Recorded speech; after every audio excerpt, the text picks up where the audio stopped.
They were like, should you be focused on like looks? And so they're like, shouldn't you go for someone's personality? And I'm like, oh, this is an interesting concept. Thank you.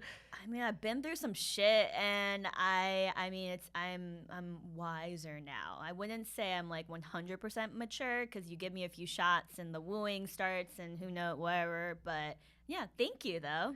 What was it? Because like, right, you weren't just looking to check boxes. What was it? It just, I mean, you guys had a moment. It just wasn't him. He just wasn't your person. Well, hear me out. I feel like sometimes people are like, it's a relation. Like sometimes relationships can like sneak up on you, like Carl and Lindsay's. You know, it blossomed over time. With me, I'm like, I instantly need to feel that connection, and like, it's like if you don't sleep with someone right away and it takes too long, that burning desire kind of fizzles away, and I feel like I just need it to like pop off right away, or like some crazy connection and to get me hooked, but like that never really happened. And I'm a pretty aggressive person in my personal life and especially in my business. Like, I'm tired. I want someone to like come after me. I'm tired of making decisions all the time, and I was looking for somebody to like let me take a back seat. But like, I didn't take a back seat. I had to kiss him first.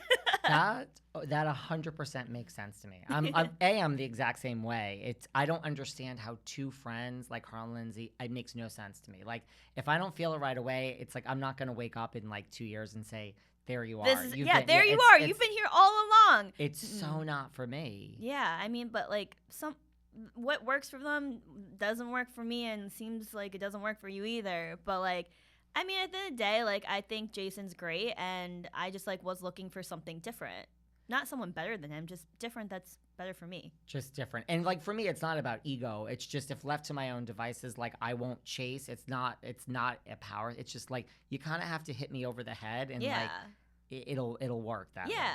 I don't know. I'm tired of chasing men. Like, I've done that for many years, and like, I'm like, I want to be chased. Well, it didn't work out with you and Jason, but you do have a boyfriend now. I do, and he chases me. What can you tell us about this mystery man who is on your Instagram? It was a hard launch. I don't know if you used those words or I read that somewhere. I think, did you use those words? I think I did. Okay. Yeah. I actually think you did too. I just couldn't remember where I read it. But talk to me about this hard launch and tell us who this mystery man is. His name is Thomas. He's a little bit older than some of these little boys in the house. He's an interior designer. We actually met over a year ago. Funny. He actually DM'd me, so it works, you guys.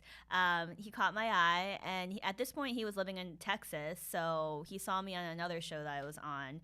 And he honestly was just like complimenting my work because he appreciates like style and design as well. And then one day we met up because he used to work from Texas and New York. And I was like, oh my God, he's so handsome. He's cool. He's sweet. And he finally moved back to New York a couple months ago. And now I'm his girlfriend. Was this other show HBO's Full Bloom? Yep. Listen, this is Behind the Velvet Rope. We like do our research here. Stalker. It was yes. It was so that was like a flower competition show. Yeah. Mm-hmm. I love it. And he just saw you on it back then and said, "Hey." He wasn't even hitting on me supposedly when he like messaged me. He was just like, "Wow, what you did was so beautiful." And I was like, "Who are you?" And I don't know, something about both of us just kind of caught each other's eyes, and like nothing really started to happen until he moved back here. And he had some reservations about me. Like, he thought I was like some crazy party girl who, like, I don't know, is like never happy with like goes from guy to guy or whatever. And like, that's not wrong of him to assume that, but like, it's because I didn't find like someone I actually cared about. And he always says like I'm such a surprise to him, and I love that. Keep them on their toes. How long has this? First of all, I think when someone slips into your DMs, I think they're always hitting on you. That's just me. Same. Are we like naive, or are we just like full of ourselves? I mean, like, you can use any excuse, like, but I think ultimately shooting a shot. I think ultimately that's what it is, don't you? I think so too, but whatever. He is 100% a gentleman and the best. Like I always say, I've been waiting all my life to meet him, and I'm so excited that I have him now. I mean, I know when people slip into my DMs and I respond, it's not like I'm responding for a particular reason, no matter how casual this might be at the moment. Yeah, I want your attention. Yeah. And they want yours, so. How long have you guys been dating? We started seeing each other in September, so still fresh, but as Jess said, 2 days is like what, or 6 days is 2 months. Well, then we're in a year right now.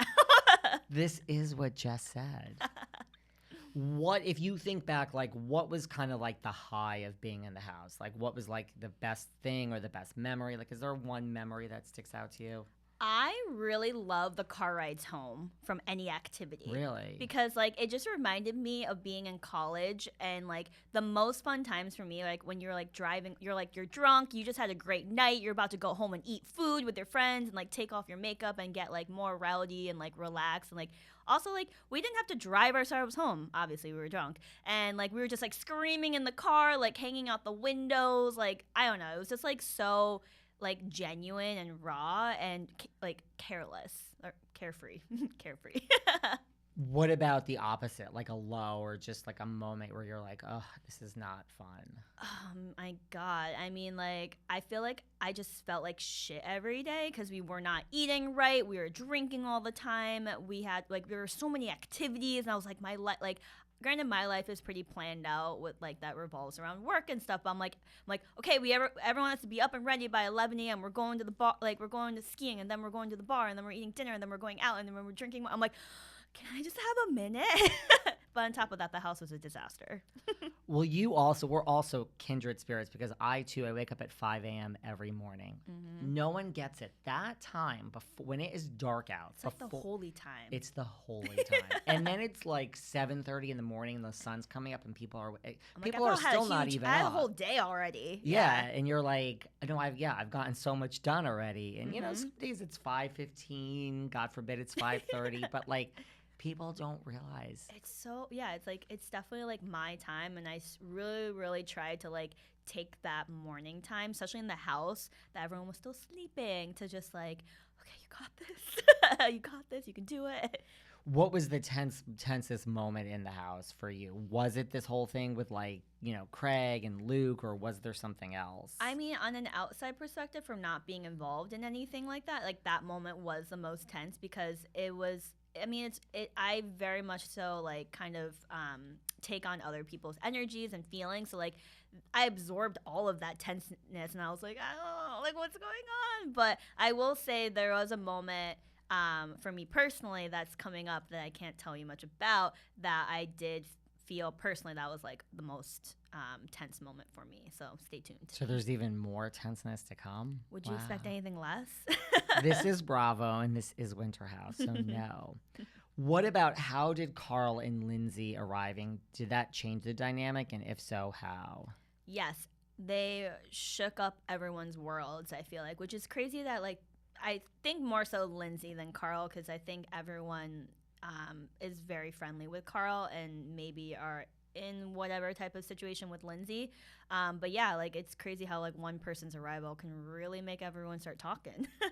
Is that really how it felt? Because that's how it kind of felt like as a viewer. But is that, like, what, like, Lindsay came and then all the whole, like, the atmosphere changed? Yeah, I mean, everyone was just kind of, like, talking, chattering behind each other's backs and stuff. And I'm like, and here I am being like, what's going on? Like, what happened? Like, I had no idea. So, like, I'm always like, I feel really nosy, but I was like, what? Huh?